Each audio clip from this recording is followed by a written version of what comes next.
What's up, Bounce House School? Let's talk about the vision and goal tracker. By now, you should have a personal vision and a business vision. Now, how do you make sure that those things come to fruition? Well, you track them. What gets measured gets improved, and what doesn't get measured gets forgotten, gets left behind. Very important that you remember that. If you do not measure your goals and your vision, then it's not going to happen, right? This is how you quantify your vision. Consider this your scoreboard. Imagine playing a sport without keeping track of the score. How long are you going to be engaged for, right? Imagine playing football or basketball and you're like, oh, let's just not keep score. There's no scoreboard. You're not keeping track. Eventually, you're just going to get bored. You're not going to really be engaged. You're not going to take it too serious for long, right? Versus seeing the score, seeing that you're down a point, you can still make it happen. That's what this does for your business. The vision and goal tracker is a way to quantify your vision and your goals so that you make them happen. So these are the high level KPIs. There's a lot of numbers that you can track. KPI stands for key performance indicators. And these are the numbers that give you the overall health of your business. There's about 6 of them here. These are the most important numbers that tell you how your business is doing. So let's jump in and talk about how to use the vision and goal tracker. Number one thing I want you to do is you put the year in each column. Each column is 1 year. This is going to be last year. So right now it's 2025. So I'm going to put 2024 here, 2025, 2026, 2027, 2028. All right. So you're going to start with what you did last year, and then you're going to set goals for this year. So let's say last year I made $100,000. Okay. How much did I pay myself last year? Nothing. And this is the key, guys. This is why a lot of party rental business owners fail, because they do not do this. They don't look at their numbers. They don't run projections. They don't look at any of this stuff, and they just keep taking money, keep putting their hand into the cookie jar and taking however much money they want, putting it back into business or spending it on themselves. You have to have these numbers. Otherwise, at the end of the season, you're going to be left with peanuts. You're going to be like, what the heck happened, right? So whatever happened last year, leave that behind. Write down those numbers. You should at least know these numbers, right? Put them in and then move forward. So you made $100,000. You didn't pay yourself anything. Maybe you paid yourself a little bit, whatever. How much profit did the business make? Right? So if you made 100K, how much is sitting in your bank right now? Okay. Plus, how much did you spend on your investments? You need to know those two numbers separately. So I spent, let's say, I spent $30,000 on inventory last year, and the net profit is $30,000. I spent all of our profit on inventory. You have to track these numbers separately. Right? Because ultimately what you want is to have more profit than investment. You don't want to invest. You want to have some money left in the bank. Net profit is what you have left in the bank, or is what you have in the bank, right? So for rainy day, whatever, right? Off season. I know some of you guys are like, oh, I'm in Texas or Florida. I don't have off season. You have a slow season, right? Things slow down. Then you start to panic. Then you're like, oh, let me cut off my Google ads because I can't afford it. Let me turn off my website. Let me stop paying my insurance. You can't do that. As a business, there's things that need to run all the time. So you have to have money for that in the slower months. Okay.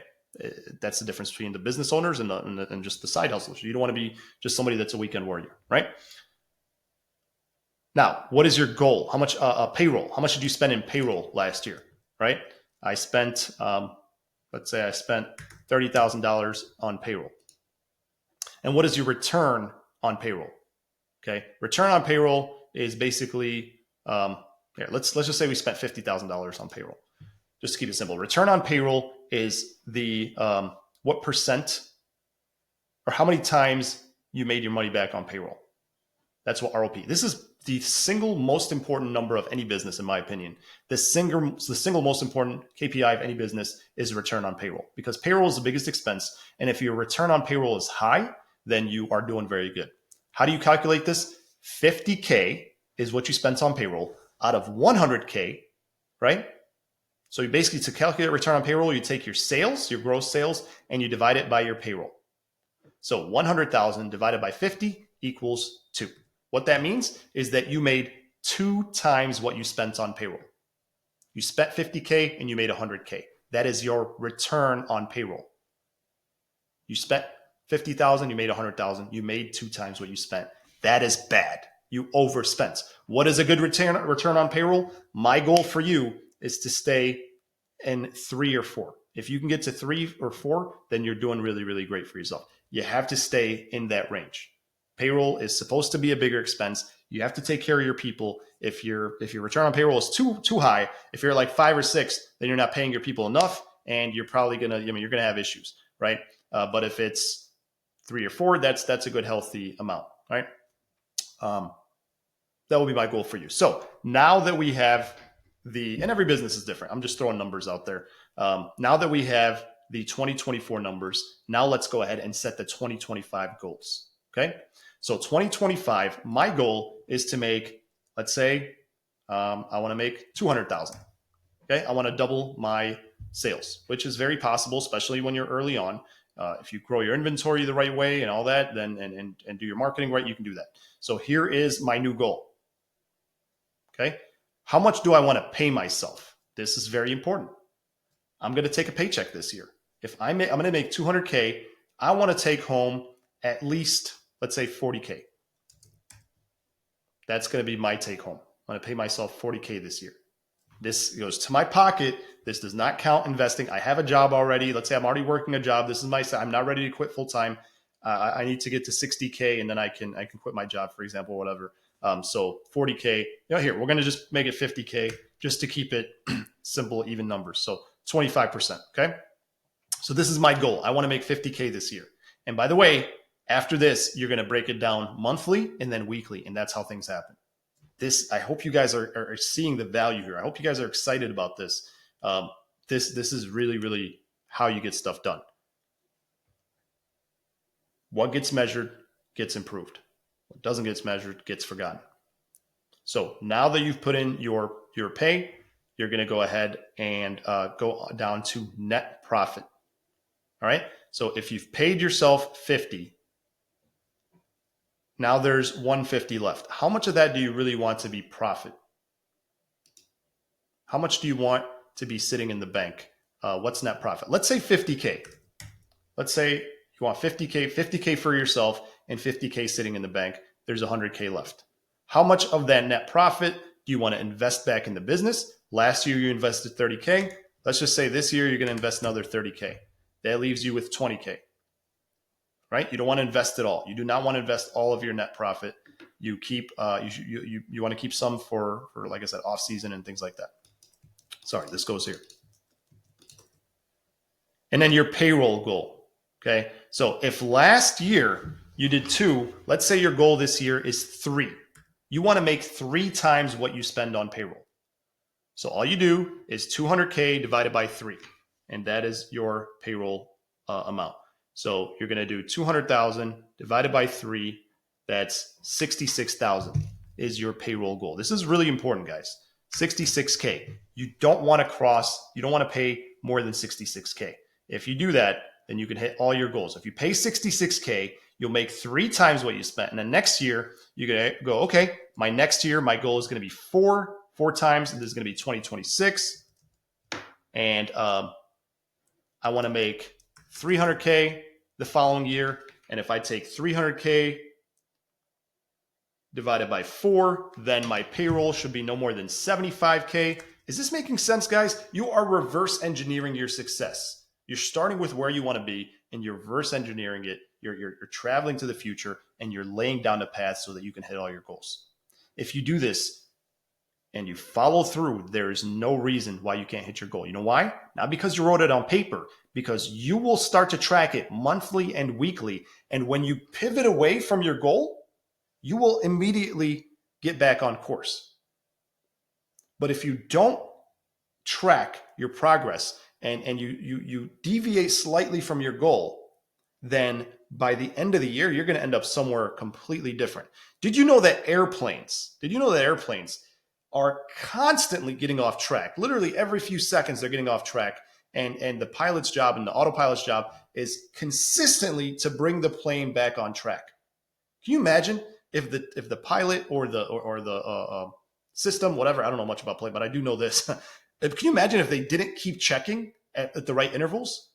If they waited, a full hour and they didn't, holy moly, we're on the other side of town, right? We're all the way on the wrong side of the atmosphere. So this is what you want to do for your business. You want to do constant checks. at the right intervals and reverse engineer the success that you want to get, and then you'll make this happen. Now, whether you use the workbook, whether you use a spreadsheet, I don't care, write it down. You take these numbers, and then now, once you're done, you go and you set monthly goals.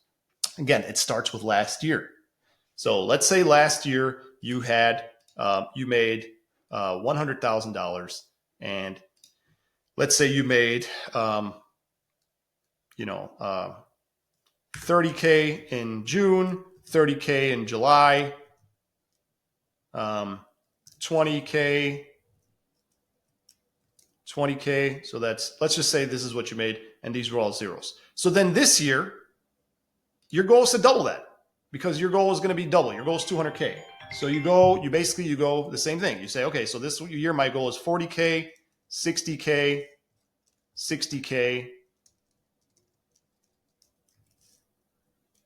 60K. And these should be switched. So this will be goal. This year actual. So here's your goal. Actually, no, I liked it better how it was. So we'll just put the goals here. I know I did that for a reason. So you put your goal here, and then here you put the actual. So every month you put in how much you actually made. Whoa, this month we actually made 45,000. We exceeded our goal, right? Awesome. Oh, this month we only made 50,000. We did not hit our goal. So you can try to make up for it in the following month, etc. Right? But only because you're measuring. Now, a whole month is too long to go on without constantly checking. So what you're going to do is you're going to break it up weekly. Now, I like to use software. If you guys, I use 90. I'll put the link for you guys. This is what I use.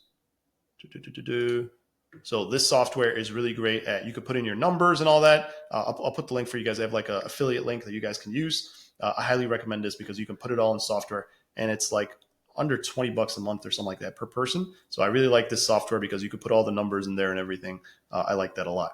Otherwise, you don't have to do that. You can just use a spreadsheet, or you could just fill it into the workbook wherever. But you have to track those goals every single week and every single month and every single year.